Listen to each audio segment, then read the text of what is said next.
Thank you, thank you.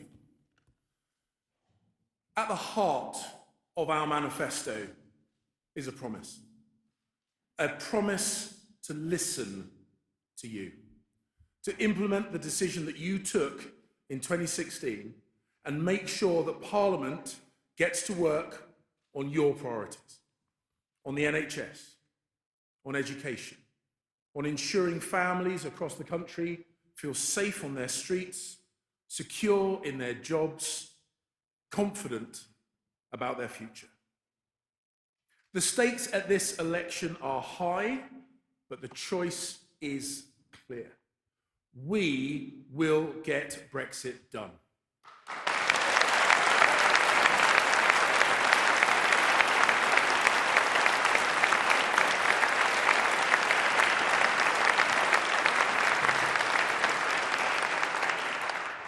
We will clear the logjam and end the political paralysis of the last 3.5 years and start the process of bringing our country back together. But what would Corbyn do?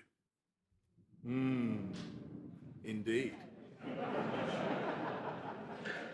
He'd prolong the arguments about Brexit.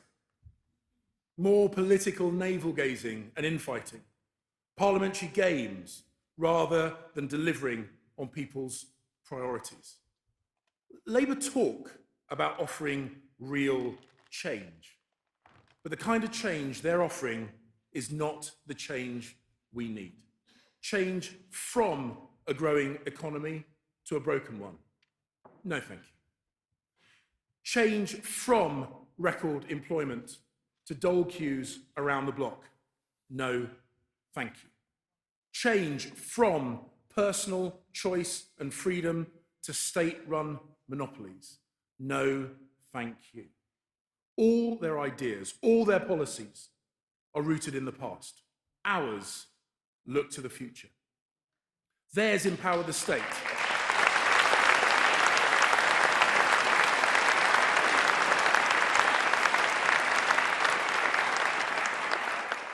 Theirs empower the state, ours support real people. Now, Corbyn's got policies and plans. He's got lots of them. He's got plans to seize the property of businesses and charities, renationalise great swathes of our economy, for example, hitting hard-earned pensions of millions of workplace savers just like you. He has loads of plans. But what he doesn't have is a plan to deliver Brexit. Unable to say even which way he would vote in a referendum that he would call. Now, Boris has negotiated a deal, a good deal, a great deal, a deal that is supported by every single Conservative candidate at this general election, a deal that would provide resolution and would let us refocus on the priorities of the people who elect us. But Labour offer more dither and delay. And because Jeremy Corbyn has abandoned Scotland and undermined Scottish Labour, his only chance of power is by cutting a deal with Nicola Sturgeon. And we know what her price would be. Another divisive referendum on ripping Scotland from the United Kingdom, destroying the most successful political union in world history. Another once-in-a-generation decision retaken. We say no.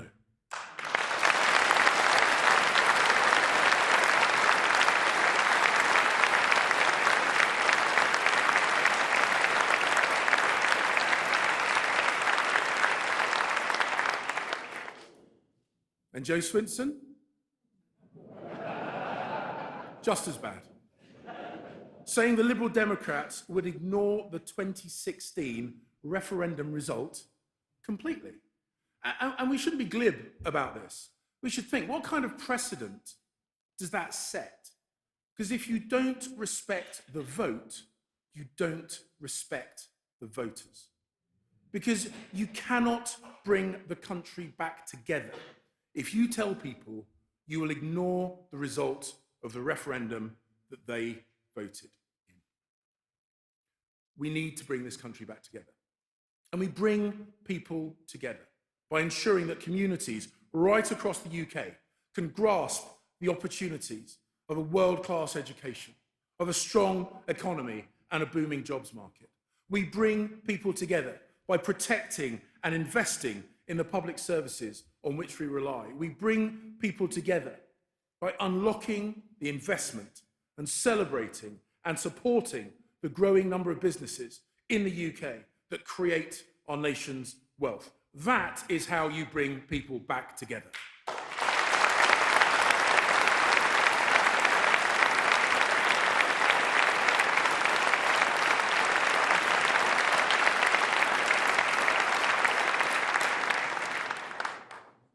And this isn't just a moral imperative, it is economically vital.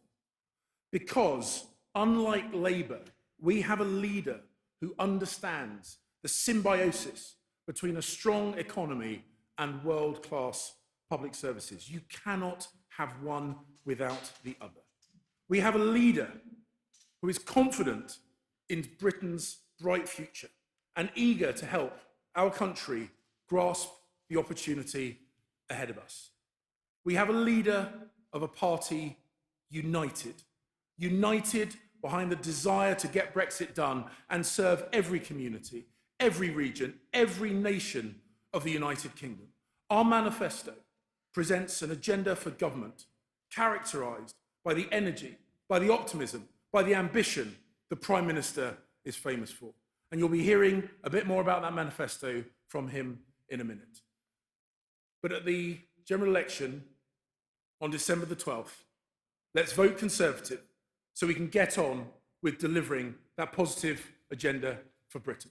And now, before the Prime Minister comes on stage, a short video. Ladies and gentlemen, thank you very much.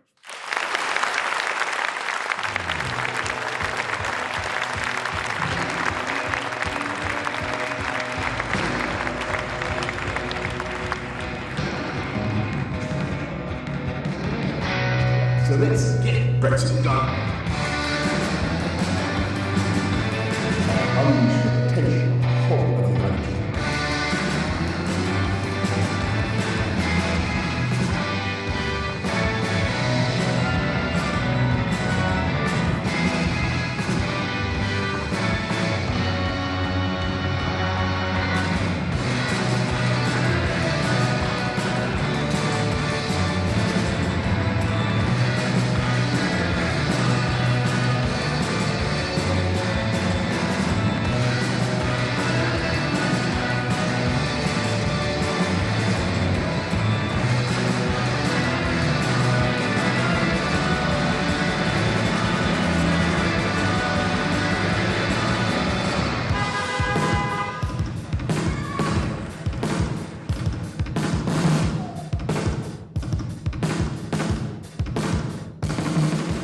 My name's Alison Cork and I'm an entrepreneur. My name is Dr. Ross Hills and I'm a dentist in Leicestershire. My name is Ganesh Kumar. I'm an anaesthetist working with the NHS. My name is Elizabeth and I'm an epilepsy.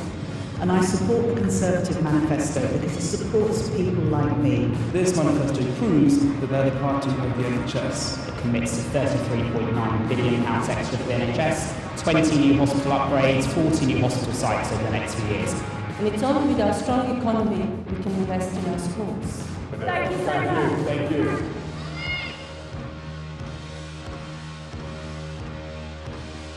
Hi folks, Boris Johnson here. We've had 3 years of a parliament that does nothing except argue. But that's why the general election on the 12th of December is so important. You can break the deadlock and get parliament working again. We're looking forward to the manifesto.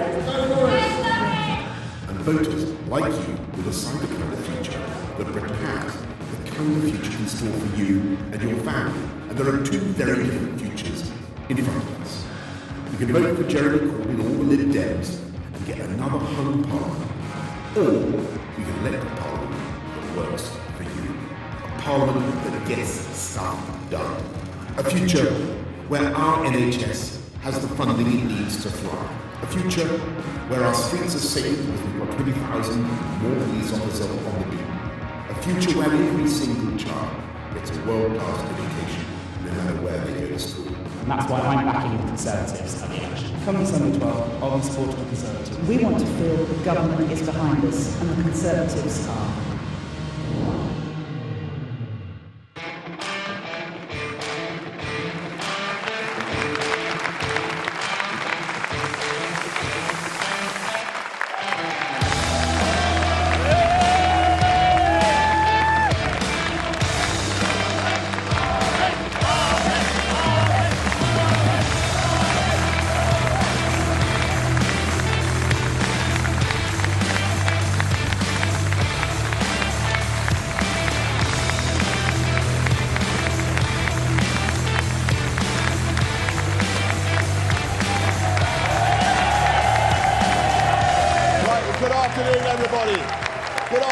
Good afternoon. Hey. Thank you very much. Thank you very much. Thank you very much. Good afternoon. Well, wonderful to see everybody here today, and thank you all very much for coming. Thank you all very much. We're now, as you know, less than 3 weeks away from the most critical election of modern memory, when the stakes for this country have seldom been higher and the choice has never been starker. Because in the last few days, we've heard from every other party, haven't we? They've launched their manifestos, and we have heard how they would keep us stuck in the same rut, how they would consign this country to yet more delay and yet more frustration and parliamentary paralysis, and how they would refuse yet again to honour the will of the people, how they would refuse every other party to get Brexit done. The Lib Dems want to revoke Brexit. The Scots Nationalists want to cancel Brexit and have another referendum on Scotland as well. As for Labour, they'll plainly give in to Nicola Sturgeon and waste the whole of next year in 2 more referendums, one on Scotland and one on the EU. Except that Jeremy Corbyn won't tell us whether he would even be willing to advise people to vote in favour of his own deal. He used to be indecisive. Now he's not so sure. Do we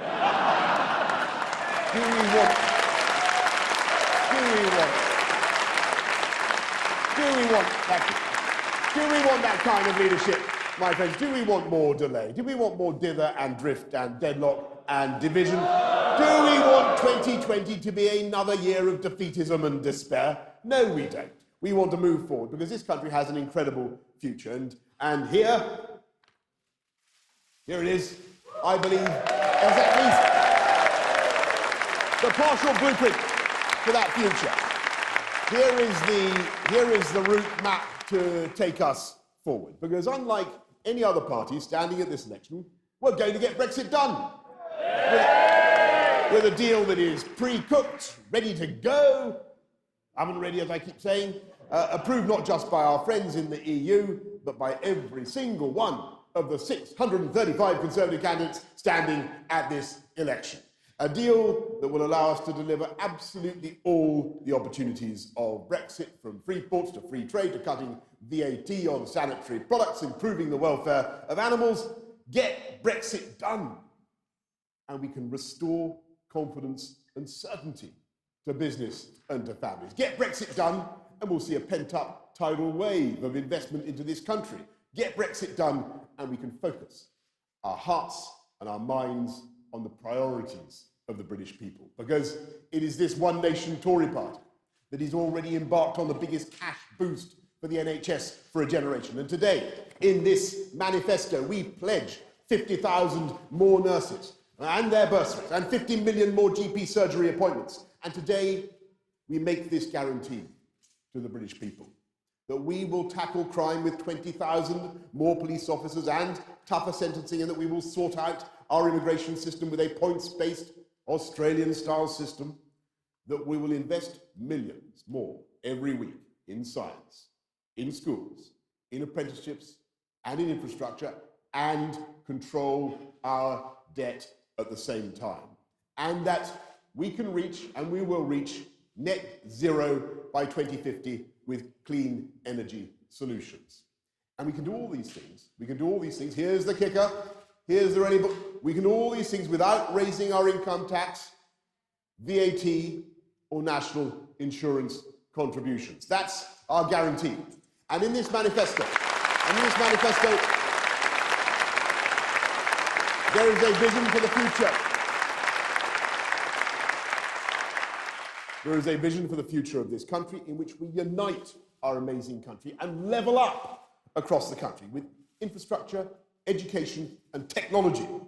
And it's appropriate, though, of course, that we're here in Telford, because it was here or hereabouts more than 200 years ago that the Phlegethontian fires of Colebrook Dale created the first industrial revolution. And this whole region was a giant crucible in which colossal quantities of hydrocarbons were burnt to smelt iron and steel and to turn water into steam and power.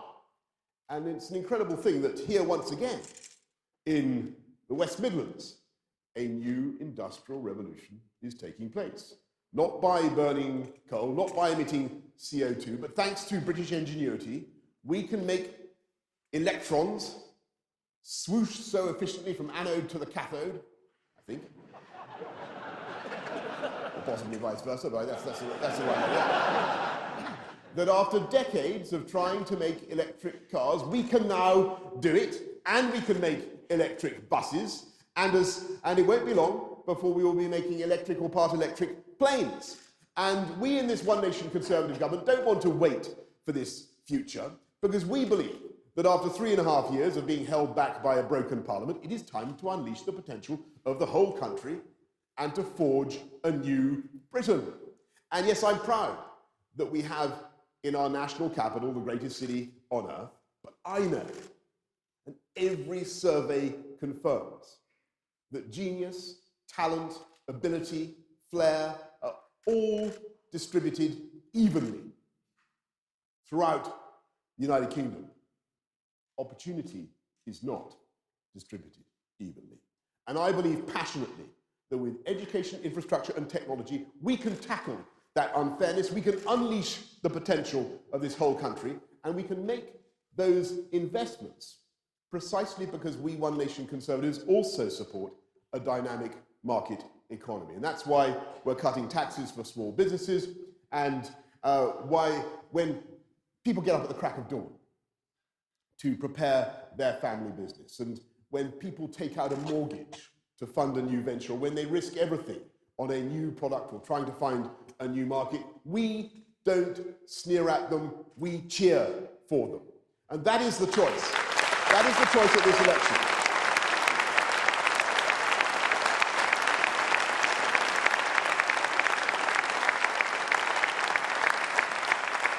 That is the choice between out-and-out retrograde and destructive socialism and sensible One Nation conservatism. You can come with us and have a government that backs our armed forces as a power for good around the world, or you can have Jeremy Corbyn and the Labour Party who say they want to scrap them. We can support our police, putting more of them on the street, support them in fighting knife crime. They say stop and search is inappropriate and oppressive. We want higher wages, and we're raising the living wage by the biggest ever increase. Corbynomics, McDonaldonomics, means higher taxes for everybody in this country, £2,400 extra. We stand up for the people of this country when other nations threaten us with harm. And it was quite incredible that when Russia ordered the Salisbury poisonings, Corbyn actually seemed to take the side of Moscow.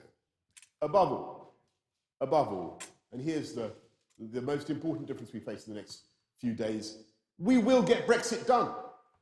And we will end the acrimony and the chaos, whereas they want to rip up our deal and negotiate a new one. But we don't yet know of a single Labour MP, or indeed any other MP, who would support this deal. In fact, we don't even know if anybody believes in Mr. Corbyn's New Deal, apart from Mr. Corbyn. And not even he believes in it. I mean, can you imagine the negotiations that would take place if the Corbyn-Sturgeon coalition were to come in? What on earth are they supposed to think in Brussels? Bonjour, Monsieur Corbyn. Comment allez-vous? Tell us about this deal that you want. What do you mean? You don't really want it? What do you mean you don't really believe in it? You're not going to advocate it? Then who does believe in it? Not Monsieur MacDonald? Not Monsieur Stammer? Not Madame Abbott? Then who does believe in it? Who? It's farcical.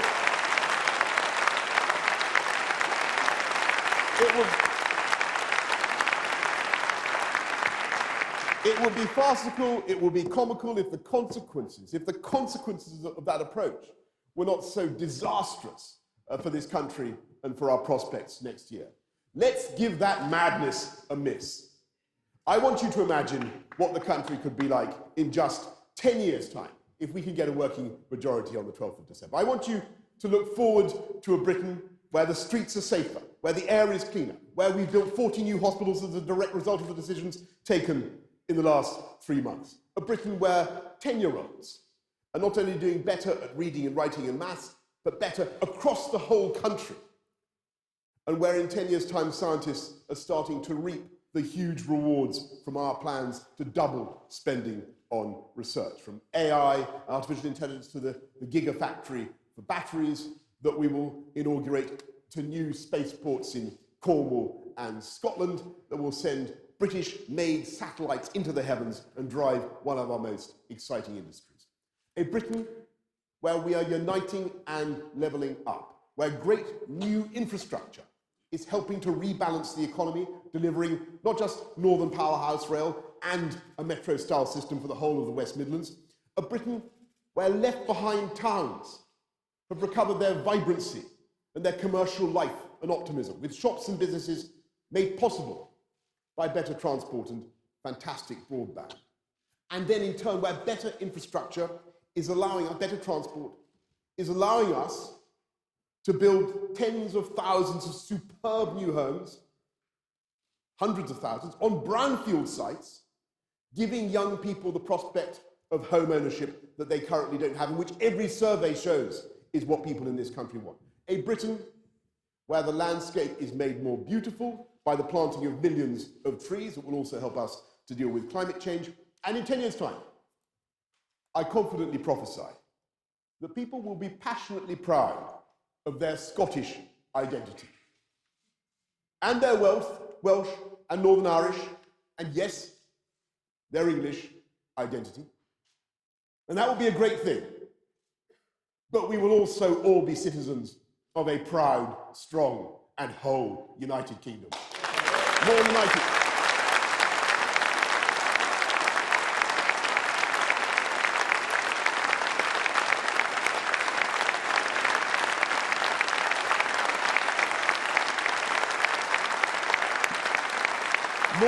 More united than ever. Flying that red, white, and blue Union flag that represents the best of our values, from democracy and the rule of law, from free trade to free speech, to the freedom to love whomsoever you choose, from championing 12 years of quality education for every girl in the world, to protecting the planet's wildlife from the tragedy of habitat loss and extinction. And a Britain that is able to lead the world, as we do, in tackling climate change and reducing our CO2, as I say, to net zero by 2050, not because we hate capitalism and want to destroy it, and want pointlessly to make an enemy of enterprise, but because the private sector makes the brilliant technical breakthroughs that enable us to cut CO2 and pay for great public services and create great high-skilled jobs. And that is the vision that we are offering, to make this country the greatest place to live, to breathe, to be, to raise kids, to start a business, the greatest place on earth. And I propose, isn't that our vision? I propose that we get on with it now. I don't want to waste 2020 in 2 more referendums. I want it to be an exciting and productive year, a year of prosperity and growth. Do you want to wake up on Friday the 13th of December and find a nightmare on Downing Street? A Corbyn a Corbyn-Sturgeon coalition of chaos. I say, let's go carbon neutral by 2050 and Corbyn neutral by Christmas. Let's go.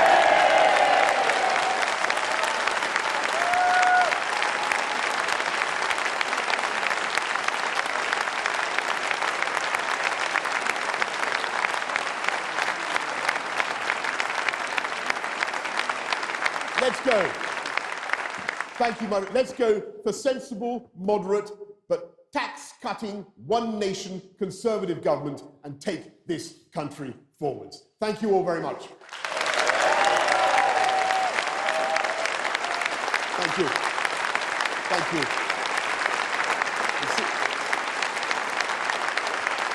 Thank you, everybody. Thank you. Thank you. Thanks, everybody. Thanks, everybody. Thank you. Thank you. Thank you. Thank you.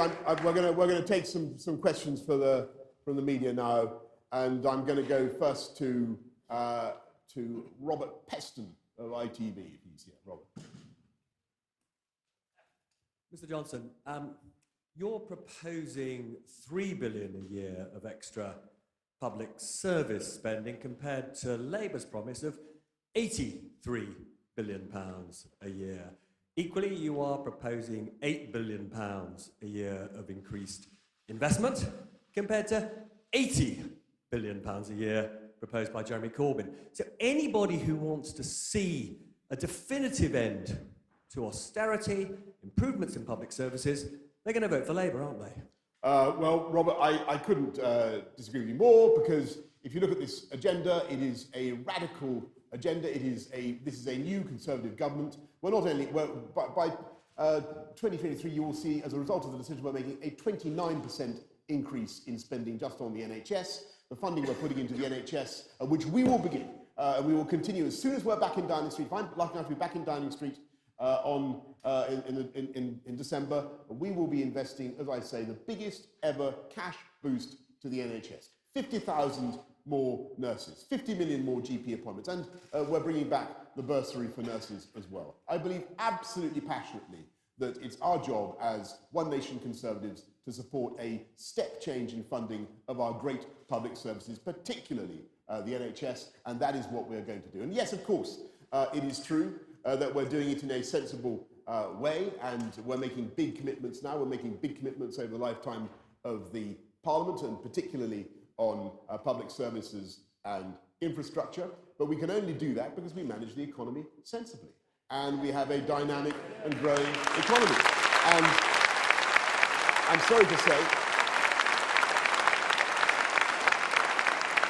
I'm sorry to say that some of the spending commitments I've seen from Mr. Corbyn and the Labour Party, really, I think they staggered even some of his most left-wing supporters, and they would put up spending to 1.2 trillion. You'd have a tax bill for every person in the country every taxpayer in the country of £2,400. And what I think people need to understand is that at this crucial moment, we're able to make big investments in our infrastructure, make big commitments, because we've got interest rates low. And when the markets look at commitments of the scale that Labour is making, I'm afraid they will mark us down. And they will say to this country, you can't have interest rates that low. And that will mean the mortgages go up for everybody, in addition to people's tax burden. And never forget, folks, that whenever Labour has left office, they've left the public finances in ruins. It was true last time, it's always true throughout history.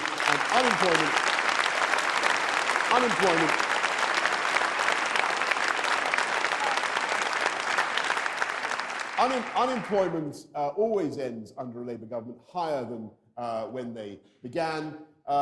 All Labour governments end with an economic crisis. The only difference with Corbyn and McDonnell is, as far as I can see, they propose to start with the economic crisis and make it worse.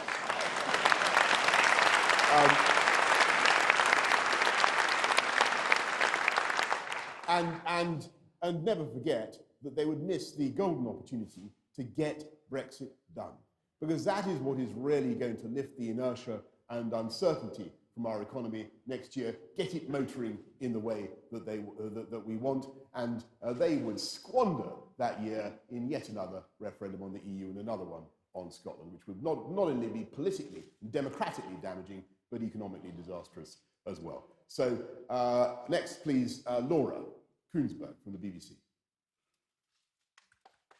Thank you very much, Mr. Johnson. You won the leadership of your party by making a big promise on Brexit that you then broke, despite saying the buck stopped with you. Now you're trying to win the country with a whole list of promises and significant extra spending. Do you accept that beyond this room and beyond your party, it's a big leap of faith for the country to trust you with a majority?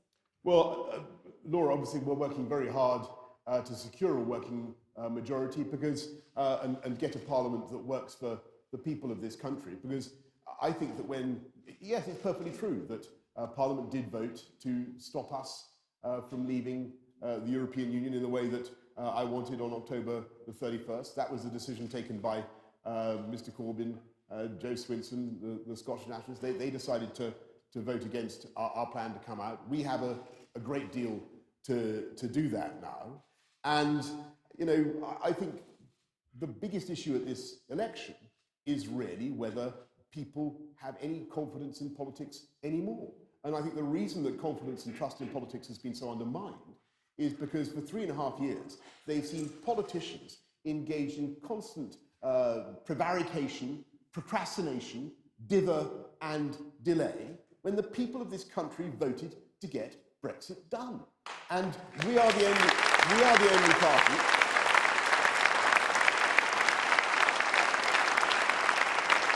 We're the only party at this election that has a prospectus to do that. We've got a deal that as I say, is ready to go. Let's get on and do it. And that, I think, is the way to bring our country together and to enable us all to focus on the priorities that we care about, particularly the NHS. Beth Rigby-Sky. Thank you, Prime Minister. I just want to pick up on the issue of trust and trust being undermined, because aren't you part of the problem? In the leadership race, you promised an income tax cut for higher earners, now dropped from the manifesto. You also promised do or die to leave the EU on October the 31st, when you didn't have the majority in Parliament to deliver on that promise. 3 times the Conservative Party extended Article 50. Voters laughed at you in 2 recent television performances when you said that truth in politics is important. Do you understand why many people simply don't trust you? Well, I have to say, Beth, that I repeat my point. I was absolutely determined to come out on October the 31st, and people were amazed. All the sceptics and the critics were turned out to be totally wrong. They said that we wouldn't get a deal. We wouldn't be able to change the withdrawal agreement, and we did. I was absolutely confident we'd be able to do that. Actually, what happened, if you remember, was that Parliament decided to give a first approval to that withdrawal agreement, which everybody said was impossible, and they then senselessly voted to extend yet again. And I'm afraid that it was Parliament that passed that law, and I think it was a great mistake. On your point about, and that is why I'm afraid we do need to fix this broken Parliament, get a working majority, and get that deal over the line. It's a great deal. It enables us to do everything that we want, and I hope that we can get on and do it. And I also hope we can get on with our new Parliament, because we do want to do some great things to help people on taxation. Yes, it's true that we are not prioritising tax cuts for the high earners at the moment. We are looking, of course, at the moment to do what we can to help people with the cost of living. And that's why we're lifting up the living wage by the biggest ever amount. That's also why we're cutting national insurance contributions. And, and look at the difference between us and the Labour Party, who the only other potential Prime Minister, I'm afraid, at this election is Jeremy Corbyn, supported by Nicola Sturgeon. And every independent analysis I have seen suggests that his pledges, which are being added to every day, would lead to massive tax increases for people across this country. We're cutting taxes, managing things sensibly, putting huge investments now into the NHS and into public services. We will continue to do that throughout this Parliament.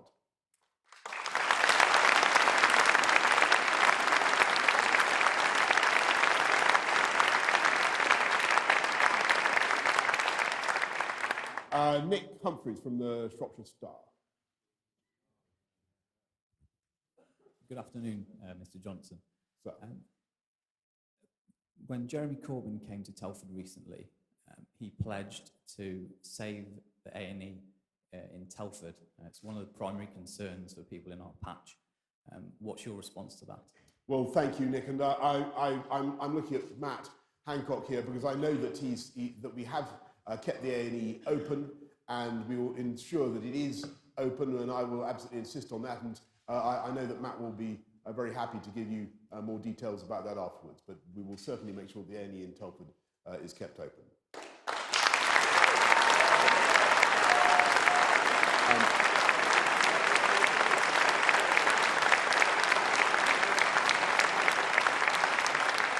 And by the way, to repeat my point, we can only do that because we run a strong and dynamic economy. And if we want to make long-term funding in the commitments to the NHS, which we passionately do, we have to continue to run the economy sensibly and not go after wealth creators as though they were somehow enemies of this country. You know, people who run businesses, people who get up early to get their shops ready, they are doing a fine thing. We should be supporting them. Okay.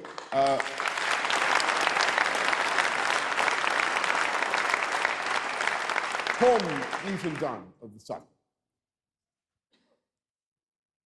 Thank you, Prime Minister. There's no mention of maintaining troop levels in this manifesto, as there was in your party's 2015-2017 manifesto. Are you going to cut troop numbers? Will you No. Thank you, though. Great. On to my second question, then. Oh, right. No, well, Tom, let me just elaborate my first answer. But go on. You have your second question. Go on. You, under your fiscal rules, if I got this right, the deficit can and almost certainly will rise in every single year of the next Parliament. So I just wondered what happened to the party of fiscal credibility. No. I think, first of all, on the armed services, as I made clear repeatedly, we will not be cutting our armed services in any form. We will be maintaining the size of our armed services. And I'm delighted to see Secretary of State for Defence nodding fervently in the front row. And that's because we are increasing funding for our armed services. We're maintaining our NATO 2% commitment and more, and actually we're going to be increasing our funding by 0.5% above inflation every year of this Parliament, because we believe in our armed services. I mean, I've travelled around the world, and they are loved. The armed services of the United Kingdom. The armed services of the United Kingdom are perhaps the most admired export that this country has in some parts of the world, and they do a fantastic amount of good. And I think that our attitude of supporting our armed services, protecting veterans, Tom, from vexatious cases against them that have happened long ago when no new evidence has been produced,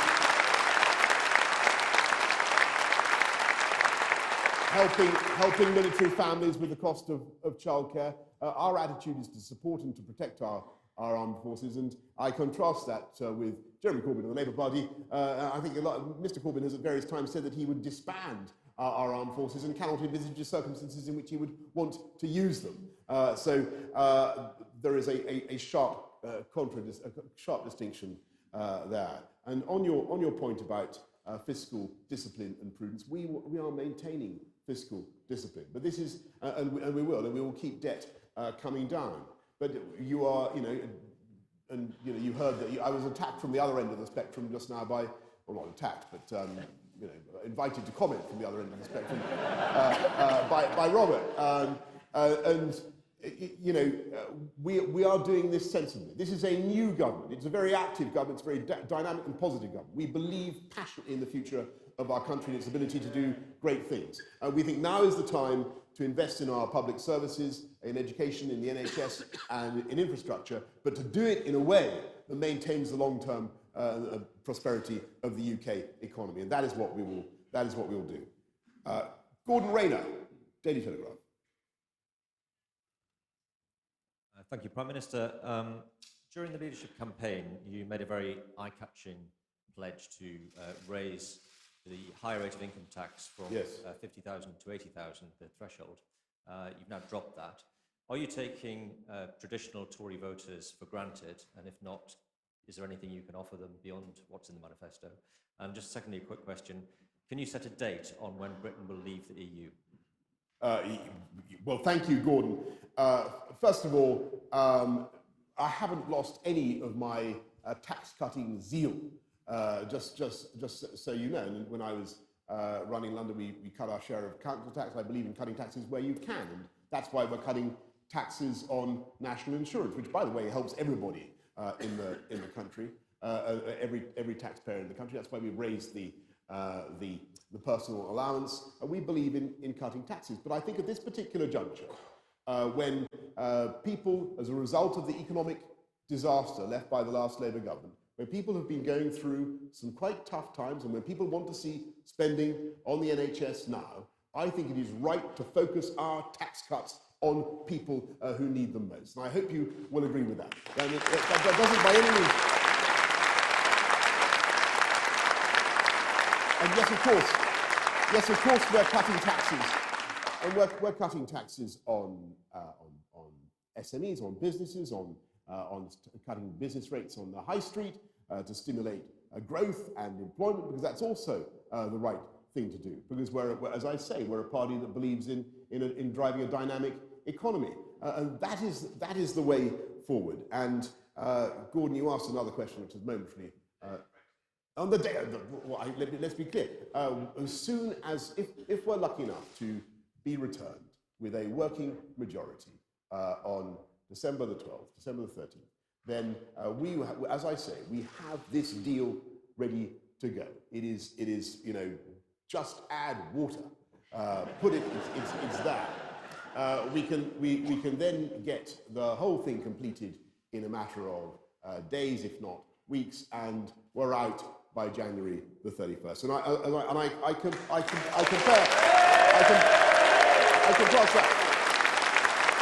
contrast that.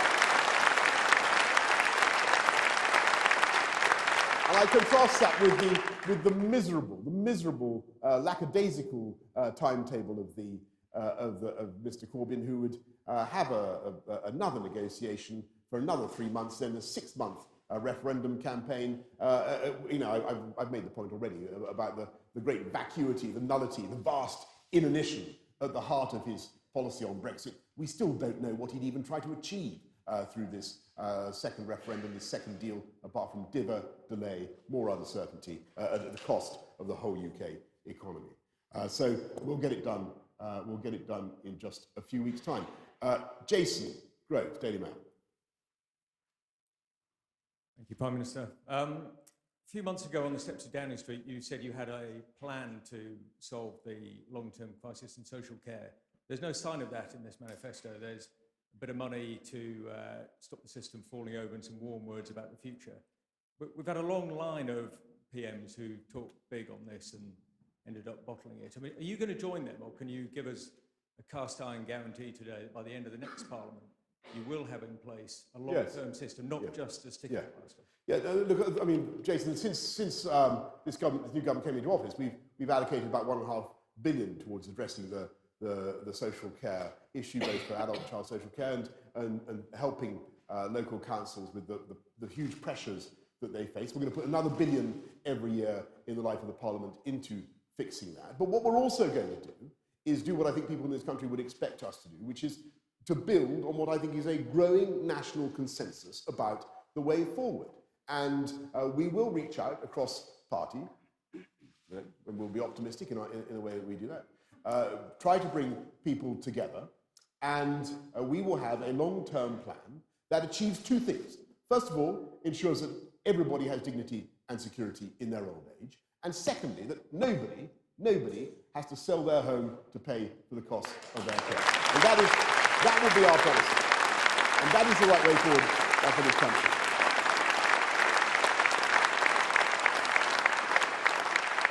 I'm going to go to Rowena Mason from the Guardian. If she's here.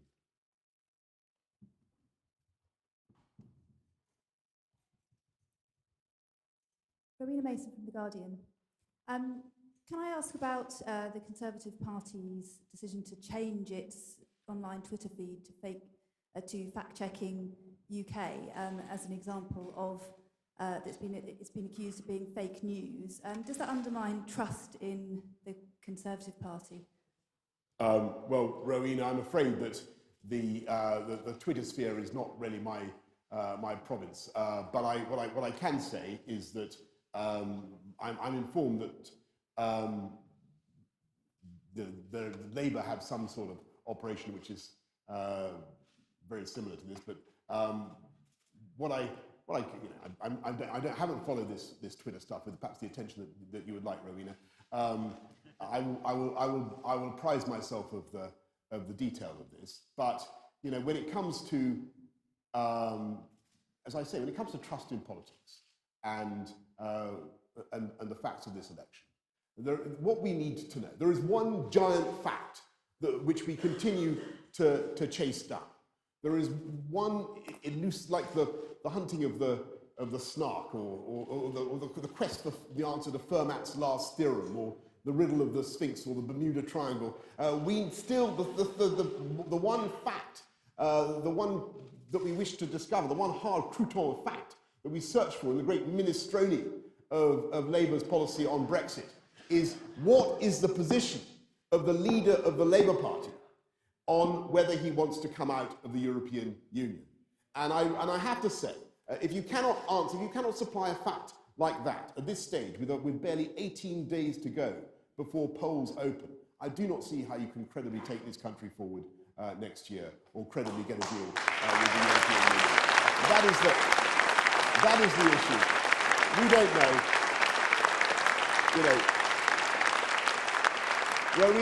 Rowena, the mystery continues to deepen, and I invite all wonderful colleagues in the media to redouble their efforts, to send out search parties, to find this elusive, this like Shergar, this